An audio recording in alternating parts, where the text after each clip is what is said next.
నేను వెనక్కి వెళ్ళాల్సి వచ్చింది. అలాగే నేను ఎక్కడి నుంచి పోటీ చేయాలి, ఎమ్మెల్యేనా ఎంపీనా అని.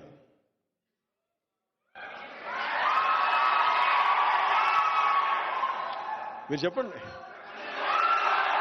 ఒక నిమిషం, ఒక నిమిషం ఆగండి, ఒక నిమిషం ఆగండి, ఒక నిమిషం ఆగండి. వినండి వినండి మాట వినండి వినండి వినండి వినండి మాట. Silence, quiet quiet quiet. ఒక్క నిమిషం. అలాగే ఇప్పుడు నాకున్న తిరుపతి నిన్న ఇచ్చేసాను. అలాగే అలాగే అన్నిటికంటే కూడా పిఠాపురం వీటన్నిటికంటే కూడా నేను అడిగేది వినండి. అలాగే అది బాగుంది.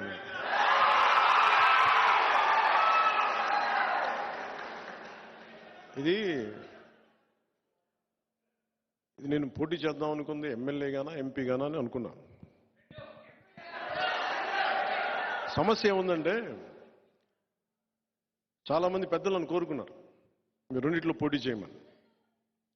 కానీ కన్ఫ్యూజన్ ఏముంటుందంటే క్రాస్ ఓటింగ్ ఉంటుందా, నిలబడతామా లేదా, ఇవన్నీ ఉన్నాయి. అది ఎలా చేద్దాం ఏంటి అనేది ఇంకొద్ది రోజుల్లో ఒకటైతే ఖచ్చితంగా చెప్పగలను. నిన్న భీమవరం పులపర్తి ఆంజనేయులు గారికి ఇచ్చాను. తిరుపతి ఏమో మన జంగం శ్రీనివాసులు గారికి ఇచ్చాను. గాజువాకేమో తెలుగుదేశం వాళ్ళు తీసేసుకున్నారు అనుకుంటాను ప్రస్తుతానికి. సో పోనీ పిఠాపురం తీసుకుందామంటే మా ఉదయ్ ఉన్నాడు ఇక్కడ. సో ఉదయ్ని ఏం అడగాలి తెలియట్లే.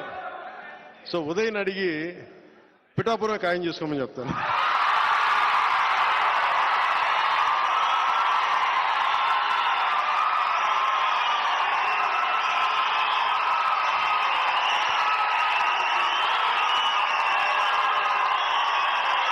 Thank you.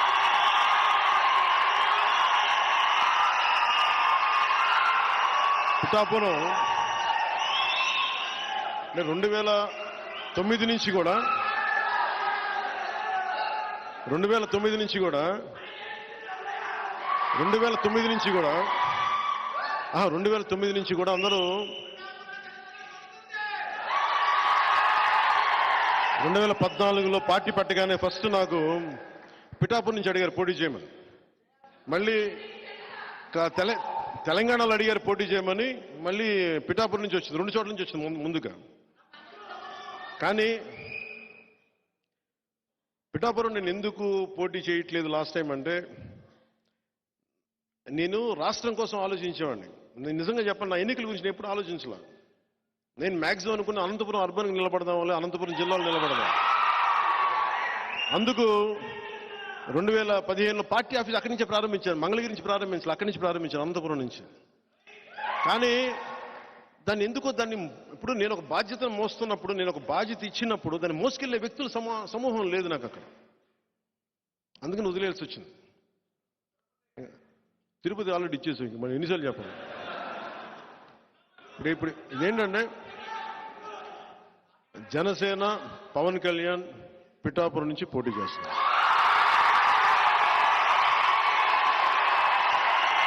నా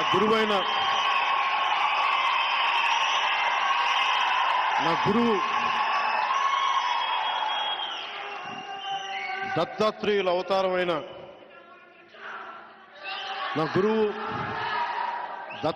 అవతారమైన శ్రీపాద శ్రీవల్లభుడు జన్మస్థలం అది, శక్తిపీఠం అది. అక్కడి నుంచి పోటీ చేస్తాం. అనంతపురంలో కొడదాం తర్వాత భవిష్యత్తులో.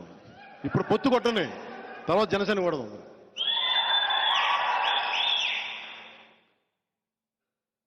ఎంపీగా పోటీ చేయాలా లేదా అనేది కొద్ది రోజుల్లో అంటే నాకేం అదే ఇవన్నీ ఎస్లు ఉన్నాయి, నోలు ఉన్నాయి. అది ఎట్లాగా అనేది నాకైతే మనసులో ఎమ్మెల్యే ఉంది.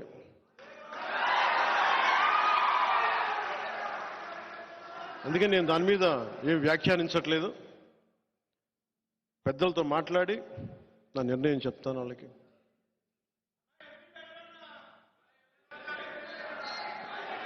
ఏ, అంటే సీఎం అంటే సెంట్రల్ మినిస్టర్ ఆ మాట కోసమా మీరు? చేద్దాం ముందు కాదు, కొంత కొంత నేలని ఇక్కడ కడుగుదాం. ఇక్కడ కొంత పార్టీ నిర్మాణం ఎలా జరగాలి,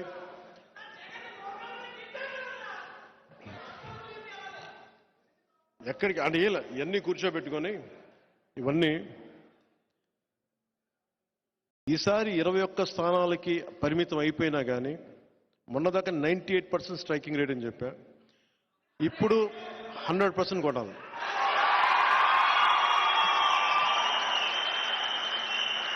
పొత్తులో ఉన్న మద్దతుదారులకి, తెలుగుదేశం మద్దతుదారులకి, భారతీయ జనతా పార్టీ మద్దతుదారులకి ఈ సభావేదికని పురస్కరించుకుని, అలాగే మన మద్దతుదారులందరికీ ప్రజాస్వామ్యాన్ని నిలబడాలని కాంక్షించే ప్రతి ఒక్కరికి కూడా నా విన్నపం,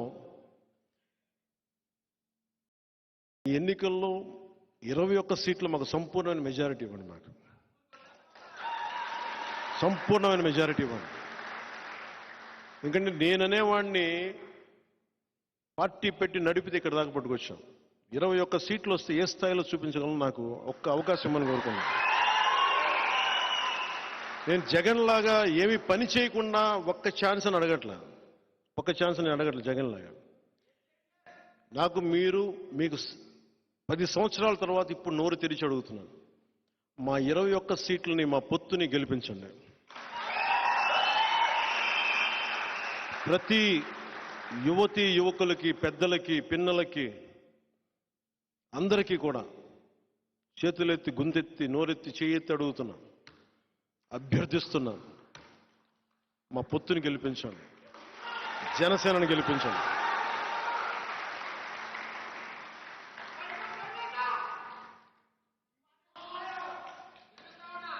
ఎవరికి ముగింపు వాక్యాలుగా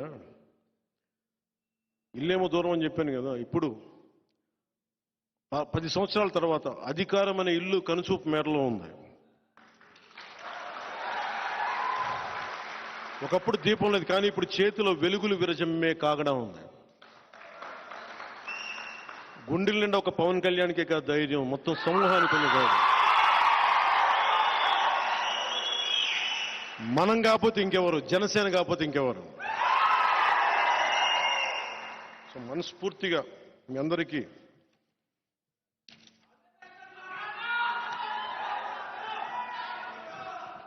నేను ముఖ్యం మీ నుంచి కోరుకునేది కూడా, మీ మెసేజ్ తీసుకెళ్లాల్సిందే. నా దగ్గర హిందూ ధర్మం, ఇస్లాం, క్రిస్టియన్ సెపరేట్గా ఉండదు.